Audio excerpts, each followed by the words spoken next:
Welcome to today's webinar, MSPs, Improve Your Cyber Game and MRR. We will begin very shortly. I just want to make sure that all of the system gets caught up. We'll start in about 30 seconds here. We'll give the participants a second to get logged in, and our panelists are ready to go. So we're glad everybody could join us today.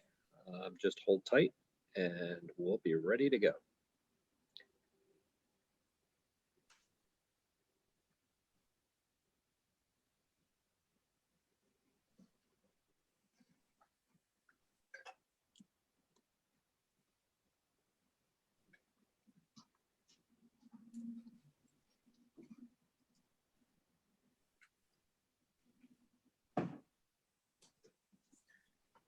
Okay, my clock shows 2 o'clock Eastern time, so let's get kicked off here. Good day and welcome to the Zomentum MSP Enablement webinar series. My name is Brian Sherman, Content Director for Get Channeled and moderator for today's panel discussion.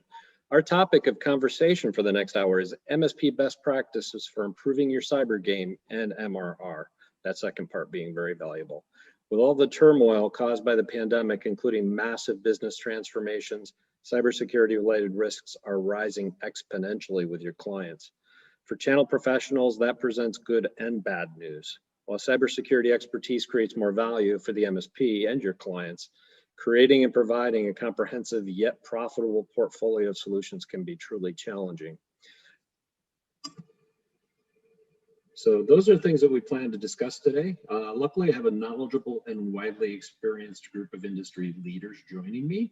That would include, first off, Brian Doty, Channel Development Manager at Unitrends MSP, Miles Walker, Channel Development Manager with Graphus.ai, and Ted Roller, Channel Chief for Zomentum.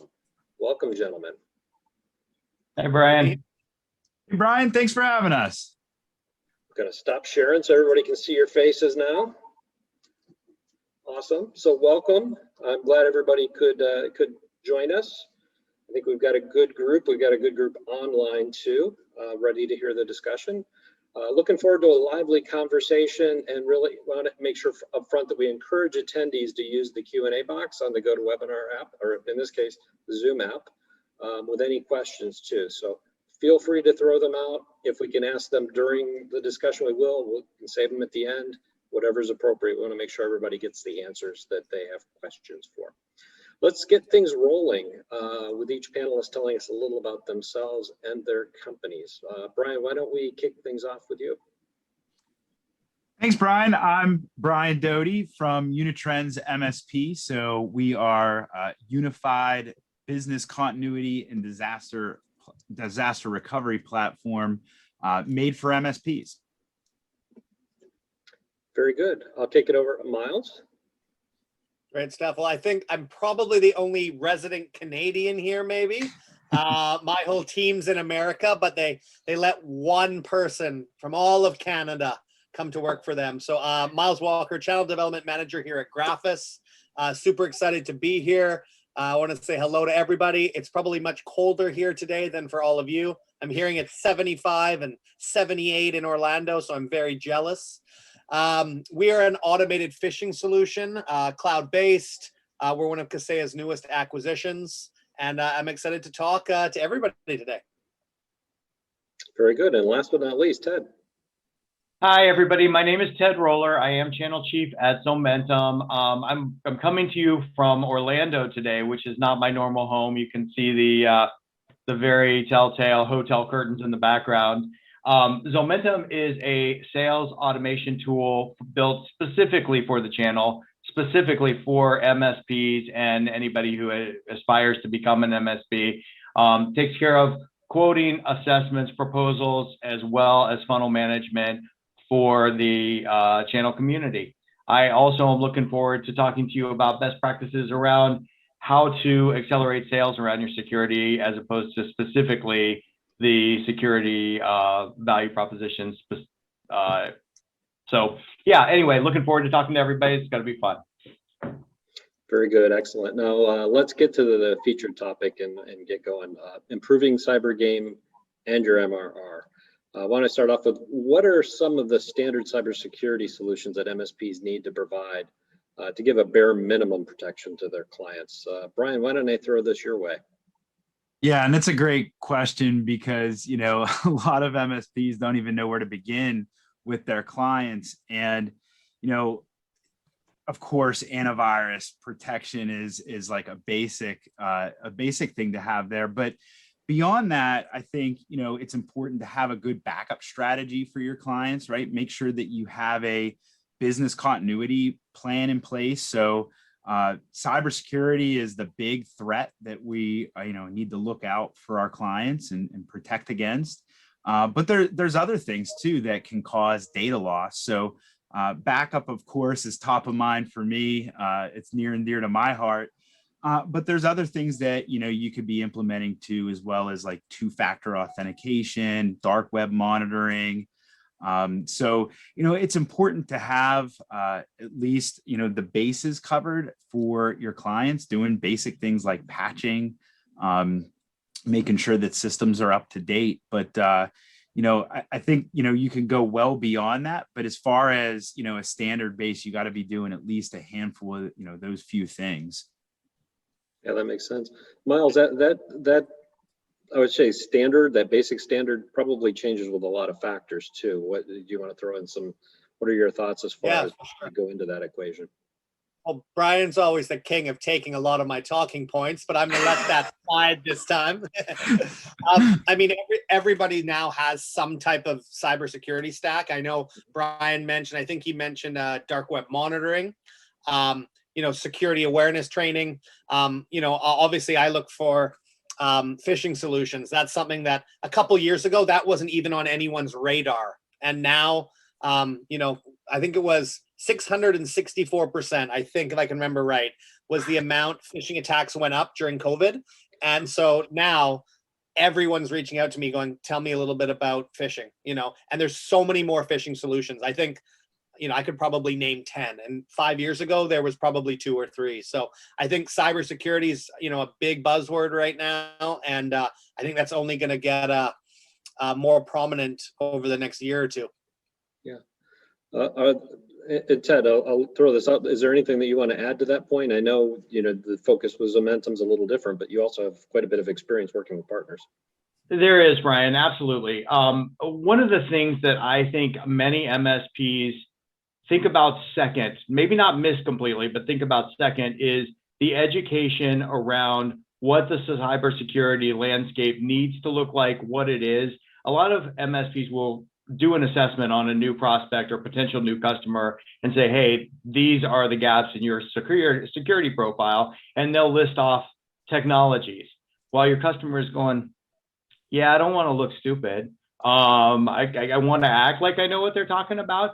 Everybody's heard of ransomware, everybody's heard of phishing, but the baseline deliverables as well as the targeted more point deliverables, I think phishing is the #1 attack vector in the world today. And I think ransomware is #2. You absolutely must explain to your customers and your prospects what the risks are associated with those mal technologies, for lack of a better word. There's probably a way better word, but anyway, for those threats and what they should be thinking about doing associated with addressing those threats. I think it's also very important to put all of the prevention technologies on the table up front and give your customers the opportunity to and actually force them to clearly say no, almost in writing, probably in writing, if they're going to back away from taking on those technologies, because you don't want to be responsible. You want to be this is one of those places where you want to be irresponsible. I told you this needed to happen. If you want to be irresponsible about it, you need to sign off and say, I'm not counting on you to solve this problem for me before, during, or after an attack. And if you ask me to work on it after an attack, it's going to be way more expensive. It would be just so much better to address these things now. Yeah. Could I hop in there for a sec, Ted? Sure. I love that point. I actually had an email come across from an old friend of mine this past week who lived in Australia, and they got hit, because you were mentioning malware. They got hit by a malware attack, and she reached out to me and she's like, can you help with this? And I'm like, I could have helped beforehand, But Right. we're not in the business of sending our solutions experts to my friends to help out, random people with malware attacks. Like, you need to actually prevent it beforehand. And I always love mentioning this one, that the average business email compromise last year was 129,000 US. And that's a great number to throw out when you're talking to people, because big companies can weather that storm. But for, a smaller business, it's a lot of their profit, right? For sure. We've all heard the commentary or the truism that hope is not a strategy. When you are talking to your customers or your prospects about the risks associated, if you talk long enough, eventually, if they're in the business of saying no right now, they're going to say, I'm just going to hope. And the moment they say that, they have fallen into the hope is not a strategy trap.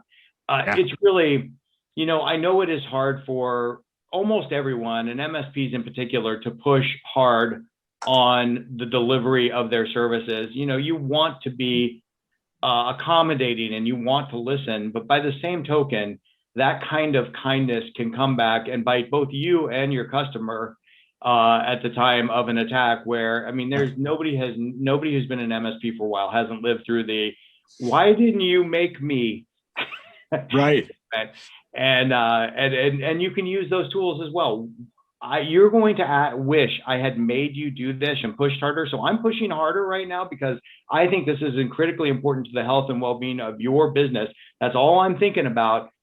You can eventually say no, but I'm going to ask you to sign a piece of paper when you do. So, right. And it's gutsy. It's a gutsy call to do the opt-out form. I spent some time in an MSP, and we did it with some folks that, just wouldn't follow your advice, whether it's budgetary or what have you, that they throw up some of those roadblocks at you. And you're like, but I believe in this solution and you need it to keep your business operational and avoid that risk. And when they still don't take your advice, you kind of have to fall back on something to say, hey, I told you so.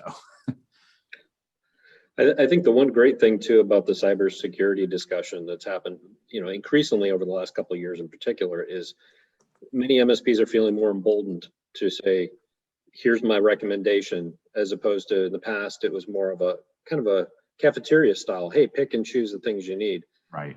Become true consultants, trusted advisors. I know that term is always questionable whether people like it or not, but honestly, this is where people trust MSP to give them the best advice. So hopefully they take it. Yeah, Brian, there was just a comment in the chat about we're too small to get attacked. I would challenge any customer who says that to you to answer this question. How much spam have you received in the last, 15 minutes? If you're too small to get spam, then you're right. You're too small. The only people who are too small are guys with hot dog trucks who don't have computers or technology and are working from pure cash.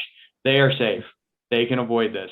Everybody else, too small just doesn't make any sense. If you're willing to throw away all your data and start over, great. But here's the thing: who knows what your data is and whether it itself is ransomable? And we all expect our businesses are going to get bigger. And I think I saw a stat the other day that said the average amount of time a bad actor will spend on your computer before they take action is well over a year, if they can hide. So, hopefully your business is big enough to be protected a year from now. And if you're already compromised because you were too small at that point, crazy. And most of this stuff is per seat anyway. So when you're too small, it doesn't cost anything. Right. Yeah. Well, I was going to say, Ted, I don't know if you guys heard, but there was a big attack on the Austin, Texas school board that happened in November and December this past year. They had the hackers had been in the system for a year and a half, and they ended up settling, and it was a $2 million. I don't even know what you call it in this industry. Payout, I guess you could say, ransom. And the one I was mentioning earlier, the Australian incident, that was for $10,000, which to a lot of us, we may be like, oh, 10 grand. But this guy owns a small gym. He owns a CrossFit gym. So $10,000 is the difference between him being able to obviously grow and expand or not. So, that's the thing. That's too small thing is so relevant, because I was shocked to hear this. $10,000. They're like, yeah, we're just not going to let you get into your database anymore. You have no access to anything. Yeah. So, you know, I know a small accounting firm, they have 5 employees, and they were down for a week trying to repair their stuff. That's a local story. I would always encourage MSPs to, if they don't know somebody that's done it, just listen to the community, and you'll find some good examples. I should say they're bad examples, but at Right. this point, there's lots of examples out there of small companies.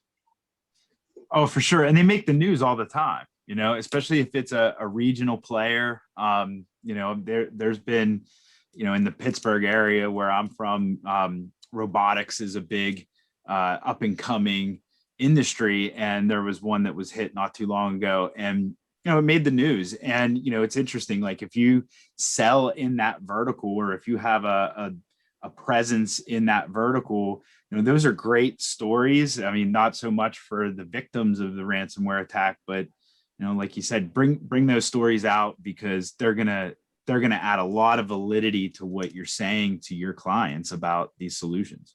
Yeah.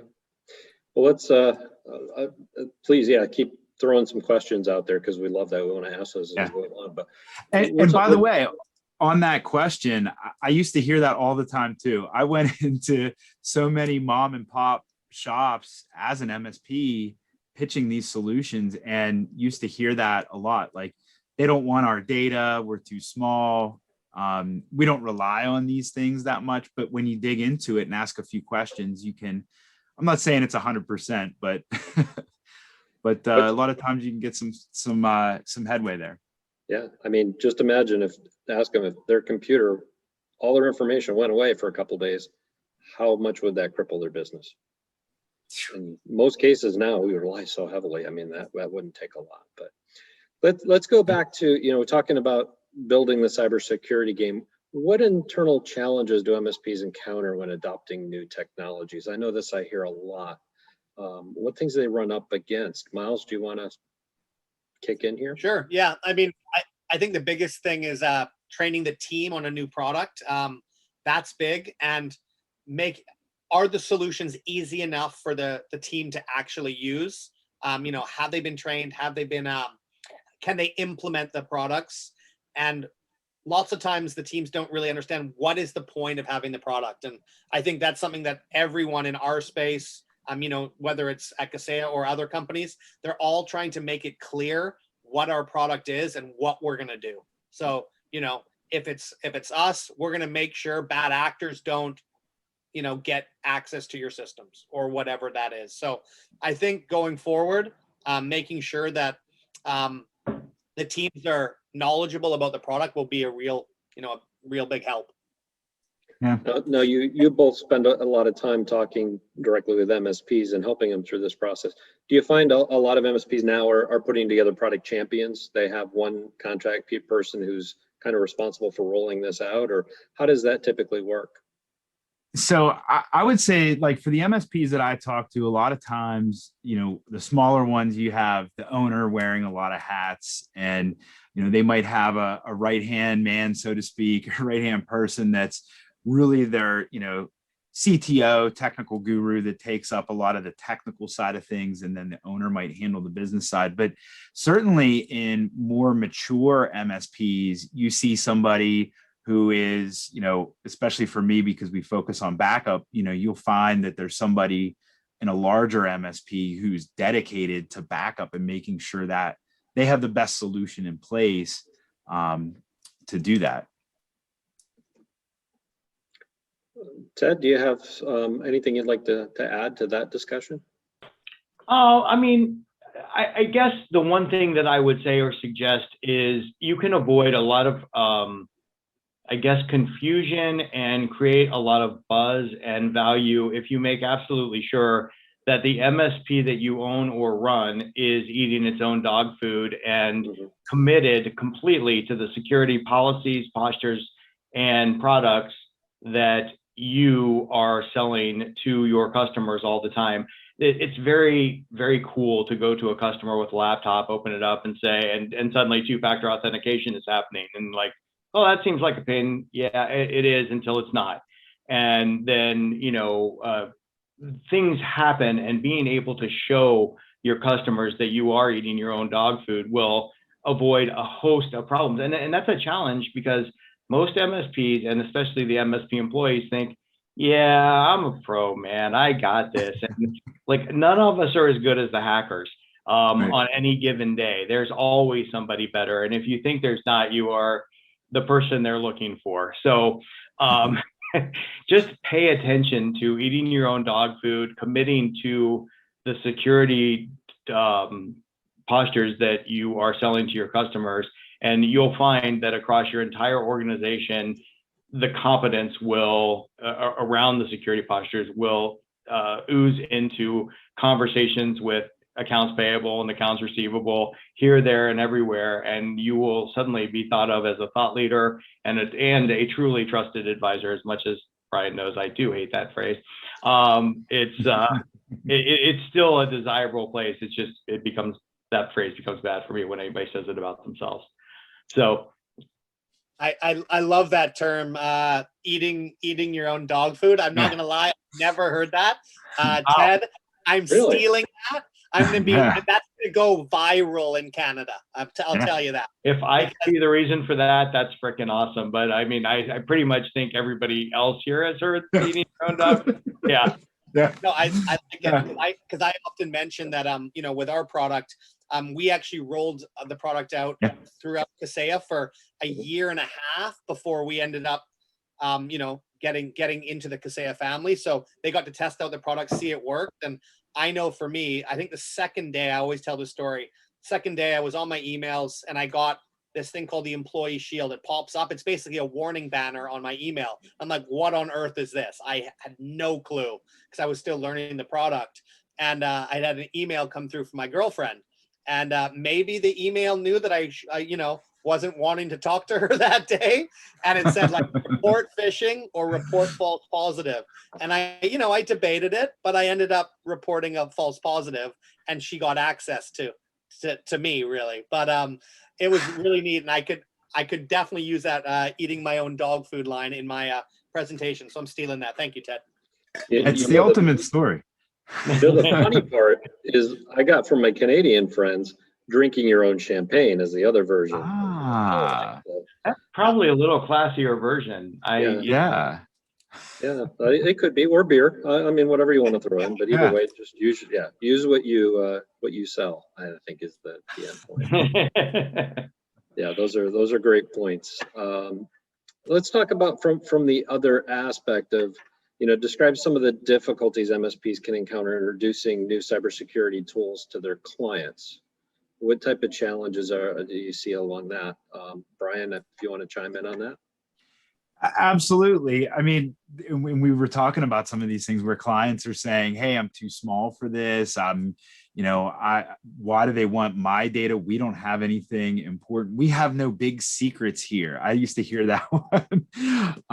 And when you dig into those questions a little bit more, when you say, okay, well, what type of information are you storing here or there? But you can do that in assessment and draw that out and dig into the weeds a little bit and show them that, hey, it's not so much the data that you have or the content of that. It's important to you as the business owner, and you can't operate if you don't have access to it. So it's really about that potential for downtime.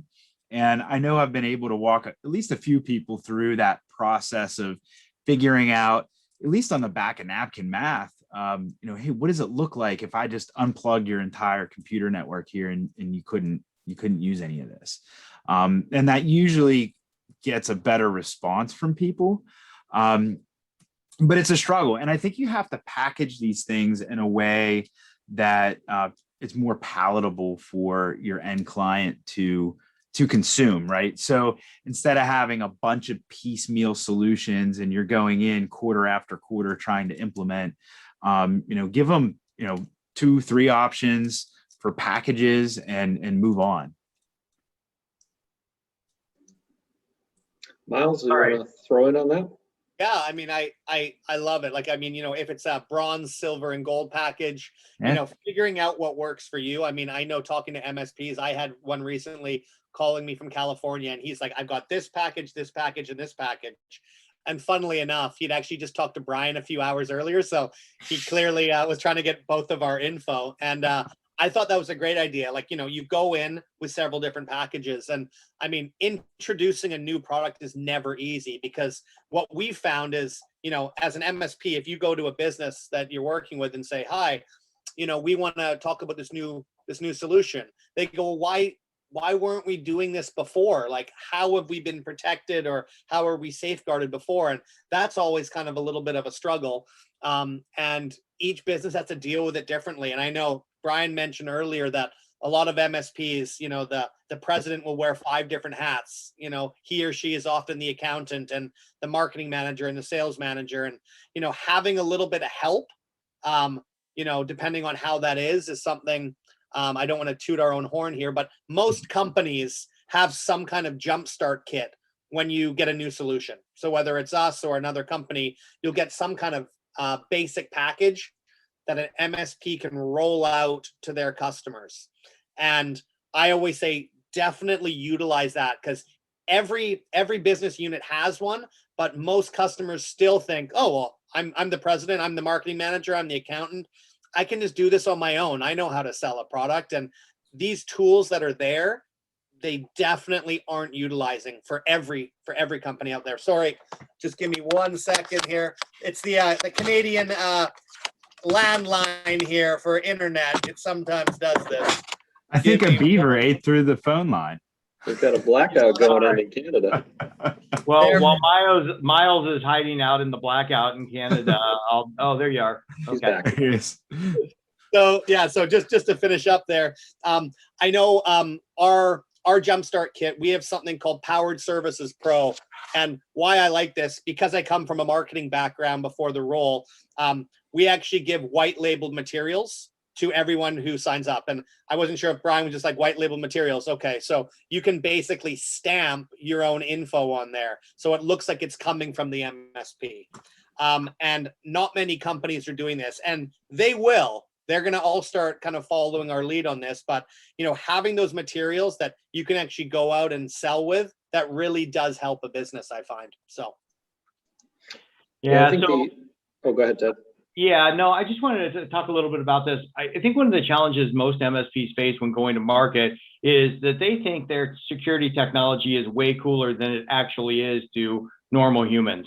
I mean, it's like, I'll never forget the first time I saw a dark web monitoring demo. I was like, this is the most amazing thing in the world. It's not, but at the time I was totally geeked about it.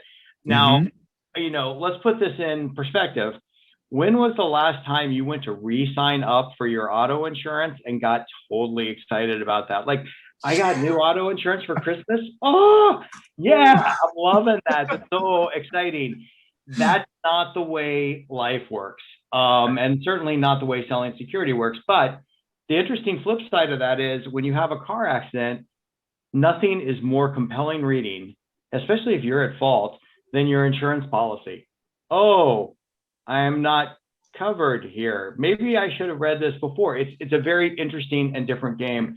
I think every MSP needs to have a plan, and we support this at Zomentum a lot. We give you the ability to put white papers, documentation, even videos together ahead of the engagement with your customer that you can include with quotes, that you can include with proposals, to make the reasons more important than the products. The reasons are more important than the products as far as security goes. Why do you need this? What are the threats? What are the percentages?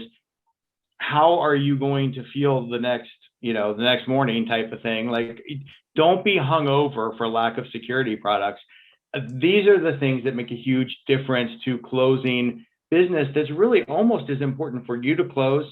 I mean, I don't know who's happier at the end of closing a ransomware solution, the MSP or the customer who bought the ransomware protection, because the MSP is like, man, this is just a day I will not have to live through with this customer. And the end user's like, their problem, not my problem anymore. It's just a little different. So focus on the reasons as opposed to the technology, because the technology, as cool as it looks to all of us who geek, it's just not that cool. You show me a doctor who thinks that stuff's cool, I'll buy you a beer.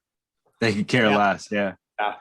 I made that mistake so many times, Ted. The first few times, and I did the same exact thing. I used to show the dark web reports to people, and I thought they would be just as geeked out as I was. And no, that's not the case. So I learned that. Well, I'm sorry, I cut you off. Oh, you didn't. Go ahead. I just thought that everybody thought the way I did, but I had to learn that mistake the hard way. And it took a few times for sure. And right now you also have a lot of, transition people that are in transition, work from home. So it's not just, dealing with the client at the client space, but now you've got to translate that down to 100 workers in 50 different locations. The challenge can be a lot bigger now too. One of the things, we talk about the business side of cybersecurity too, and we've alluded to that. You got to sell it, but then you've got to protect your clients. But the back end too is making money is always a key for MSPs. What are some of the best practices for maximizing MRR and margins in this space? Brian, why don't I start with you? So a few thoughts on that. One is, consolidating your buying power. There's a lot of different solutions out there.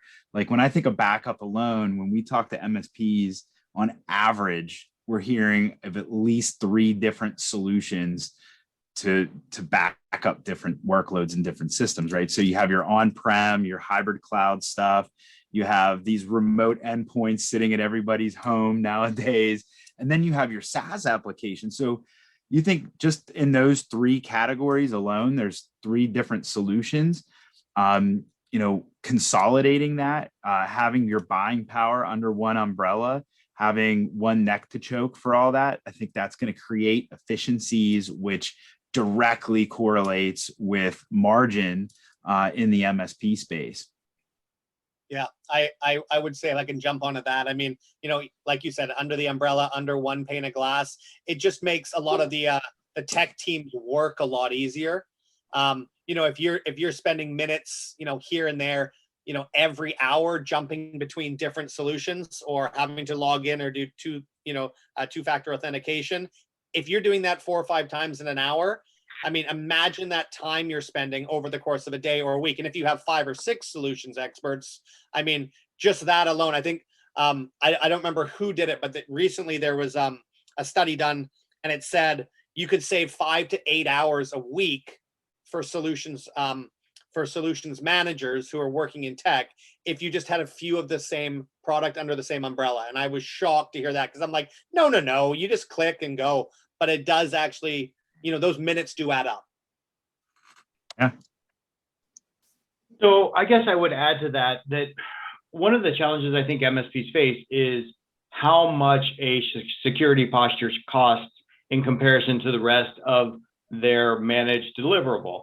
But when you look at the national averages of what dollars are being invested and what dollars are being spent on security posture at the enterprise level, at the medium business level, and across venture and PE, those dollars are high. So I think it's critically important to go to your customers and say, this is the right security posture, and here are a couple add-ons that might or might not fit your business depending on who you are, but then everything else is wrong. And this is what the right security posture costs per month. And we're going to be changing the threats change every day. We're going to be changing the products that go in. We're going to be rolling out the best level of security that we can deliver to you on a regular basis. And the cost is not going to change. And when you get in that situation and you are able to really optimize around what your security deliverable looks like, you can also optimize around margin and create more margin and more opportunities. But you have to be willing to risk that a little bit on the security side. You have to be willing to say, there's a new threat. I have to solve this for my customers.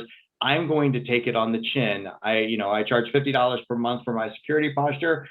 I'm making up numbers. That's probably not the right one, but I've been paying 25 and making 25, but now I need to spend an extra 10, and I need to do it now across all of my customers. I'm still making $15 per month per seat, but I have to do this to protect them and be okay. You can't fall in love with the margin that you have as an MSP and assume that it's never going to go down. Sometimes it's going to go up dramatically because you find a lower cost solution, but other times you have to be willing to kind of take it on the chin a little bit from a margin perspective in order to deliver the best value. Most MSPs know that, but for some reason, at least when I was an MSP, I used to disconnect those two things in my mind a little bit.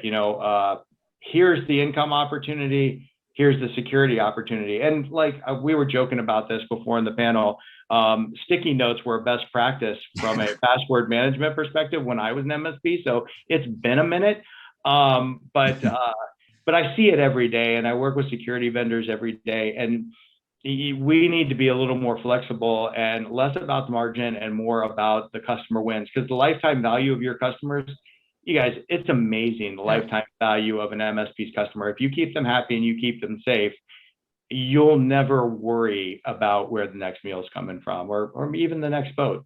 So I think that's great advice, Ted. I mean, we're reading a book right now about branding, and they say people who don't adapt are going to be left behind. And like kind of alluding to your point, stuff that worked 10 or 15 or 20 years ago isn't going to work now. I mean, I know, having a phishing solution, people say, oh, I've got an SCG, I've got a secure email gateway, I'm fine. And I'm like, that's great. That's been around for 20 years. And we would never say you don't need one of those. But, these phishing issues weren't here 5, 6, 7 years ago. And now they're everywhere. And so, if you don't adapt and figure out what these products you need are going to be in the stack, the business won't move forward. I mean, I think you've all worked for MSPs. I'm probably the only one who hasn't at some stage, but what were you doing 15 years ago? Are you giving the same products 15 years ago to now? No, everyone's had to change. So, I mean, that's a big thing, is that, I know MSPs might say, oh yeah, no, I don't really need that. And in a year, they might message us and go, wow, you know what? We were totally wrong. This is something that's big. And not just for a phishing solution, but for all the different solutions out there, really.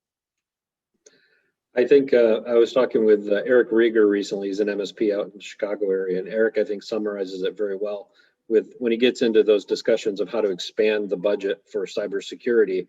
Is he kind of quickly revisits where they've been at, the transition that's taken place with their reliance on the internet, the reliance on computers, and then also within the last year, even more so, the reliance on the ability to be flexible and work from many places, and how that threat has grown. And he's kind of just stacks it right on top of each other. And he said, this is why you need to invest more. And it's just having those, I think, honest and open discussions of educating clients. And it's not always easy. You don't always get a lot of time. Luckily, with the pandemic, it seems like a lot of MSPs got more time with the right people, which is good. But I think also on that point, Brian, that's a great point, because I mean, that's another approach you can use as well, to talking for MSPs, talking to their clients. I mean, if they're now not going into an actual office, they have to adapt. The MSPs have to adapt in the sense of, they used to go and visit an office with maybe 50 or 100 endpoints, and now those endpoints are scattered around. So this is the reason why we need to adapt, because if we don't, things are going to go wrong, really. we know what a day is like without the internet or access to it. It's not a good thing in the business community these days. So also want to remind everybody too, if you have any additional questions, please put those out in the chat session on the Zoom panel. We've still got a few more minutes to get some questions in. One of I wanted to ask the group too, what are some of the other considerations for MSPs who are building out their cybersecurity practices? What are things that we haven't touched on yet that you'd like to throw out? Miles? I mean, I know Brian mentioned a little bit about the good, better, best packages. I think I like the seat-based bundle, or seat-based billing, or like, bundles. I think we're seeing a lot more of that recently. I know I have been. People are coming to me saying, we want to, bundle this, this, and this. And I'm like, that's great. And, you know, coming up with these, I think, what was the TV network you mentioned, Brian, earlier that you said I wouldn't know in Canada? Oh, Comcast. Comcast. Yeah. So like he was mentioning Comcast, and I said, yeah. I mean, I get hit up by my TV networks up here, you know, probably every 3 to 6 months, going, hey, Miles, I see you're watching a lot of basketball. You know, can we bundle up this? And I mean, Right. for an MSP, you know, to go out and say, hey, you know what? I've got this extra security package that I wanted to bring to you. We're looking at these costs. I think that's good. And that can often be intimidating for MSPs to reach out and, you know, resell. But I always say QBRs are a great thing. You know, quarterly business reviews, if you don't do them, start doing them. It's a great way to resell your clients on a product, and they know it's coming. So you don't have to feel like you're doing a cold call, even though it is one of your clients. You know, if you set up those QBRs every 3 months, you can just go and review what's going on and say, hey, have you heard about this? And what's great about those QBRs, they're great for forward selling, in the sense of, if I had a QBR in, you know, the end of March, and I want to sell a phishing solution or this type of solution, they might not be ready to buy it in April, but come June, when I bring it up again, they've already heard it. It's already in their head, and they've already been thinking about it. So that's just something that I always mention, that QBRs are a great way to, you know, push or sell. Yeah. So to tag on to that, Miles, the one-to-one selling with your customers is hugely important, because this is a security solution. It requires explaining, it requires confidence, but the one-to-many drip campaign, security selling, educating, there's so much content out there on what the threats are, and having the one-to-many conversation via email or via your website or whatever your Facebook, whatever your mode of communication is, and continuing to make yourself the security expert who they think about when things are good, but they think about a lot more when something bad happens, is critically important. You can't start the security conversation on day zero of the threat or negative event. You have to have that conversation in place 6 months, 12 months, 18 months ahead of time, so that, you know, when it hits the fan, it's you they're calling first, and they know you're paying attention. Just to jump on that point, Ted, I love that advice. And I know something we do, both Brian and I, is, I guess I would call it in a marketing term, passive selling. So say, for example, you wanted to push dark web or something, dark web monitoring. I love, you know, we obviously post videos of different things in the industry. And if you have those clients that, you know, you'll reach out to every month or two, send them a link, whether it's via LinkedIn, and be like, this is what's going on right now. They're probably going to read it. First of all, it's nice and personable. You send them that link on dark web. Then 2 months later, when you do the QBR, you know, they probably had a quick read about it. So it's not coming out of left field. You know, they've had a little bit of introduction. I know I made a video this morning about smishing, which I didn't even know what smishing was until about a week or two ago, which is phishing mixed with SMS. And so far, there's no solutions that are in place to stop smishing on phones. But, you know, that could be something in 2 years. We have a call about this, and you're like, I remember Miles telling me about smishing. And so if you're going to be pitching those clients, you know, maybe send them an article before you actually meet up, to just go, you know, hey, this is what's going on right now. I couldn't believe this. Thought you might be interested. And it's a nice way to passively sell.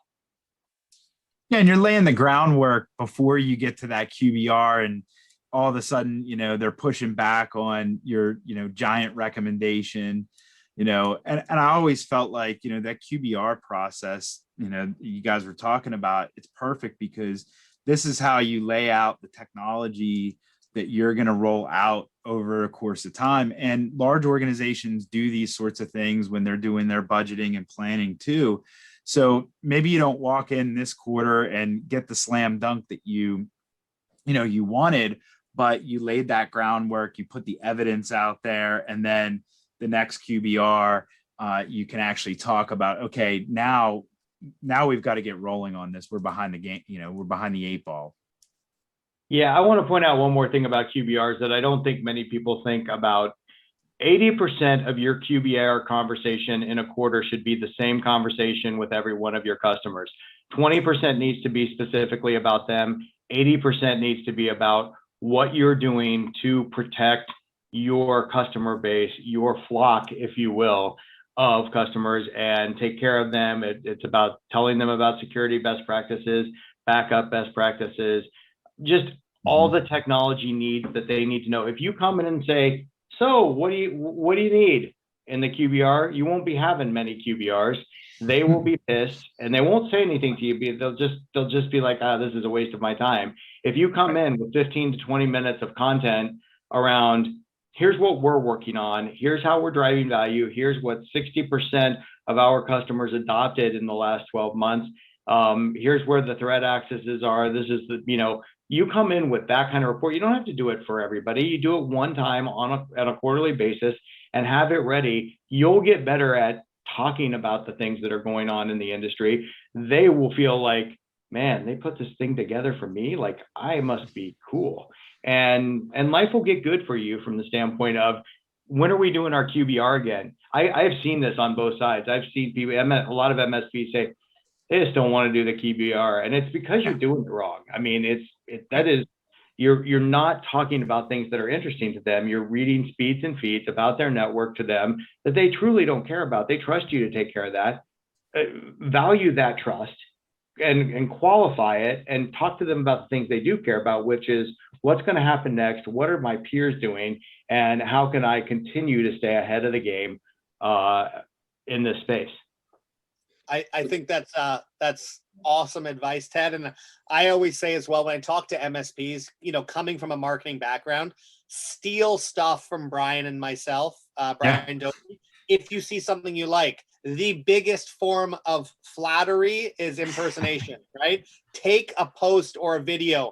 You know what? It's nice when we get tagged in it, of course. But, when I see an MSP take something that I've made, a video, and they share it with their community, I love that.